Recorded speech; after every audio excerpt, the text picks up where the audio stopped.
Non mi sorprende il fatto che si leggano queste notizie, perché vedo che da mesi nelle cronache nazionali è un ritorno sempre di inchieste rispetto a chi gestisce il mondo dell'immigrazione.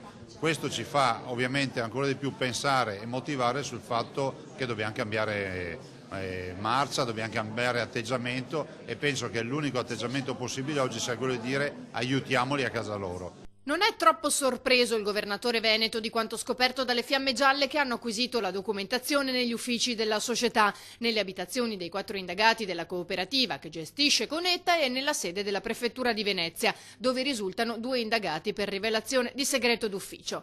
Zaia si dice invece sorpreso del fatto che l'ex base non sia ancora stata sgomberata.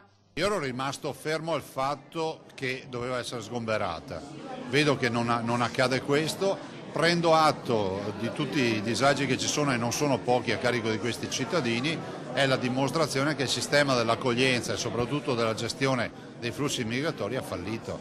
Non possiamo garantire ospitalità nei nostri territori, parlo in Italia ma parlo anche del Veneto, quando sappiamo con certezza che l'80% di chi arriva, di coloro che arrivano, non sono profughi, poi alla fine non saranno riconosciuti come profughi, ma sono migranti economici. Allora noi diciamo ancora una volta prima il Veneto, ma non è un atto di razzismo, è la volontà di ricordare che se c'è una persona in difficoltà prima si aiuta un cittadino del nostro territorio. Abbiamo circa 500.000 persone che stentano a sbarcare il lunario a fine mese, arrivare a fine mese.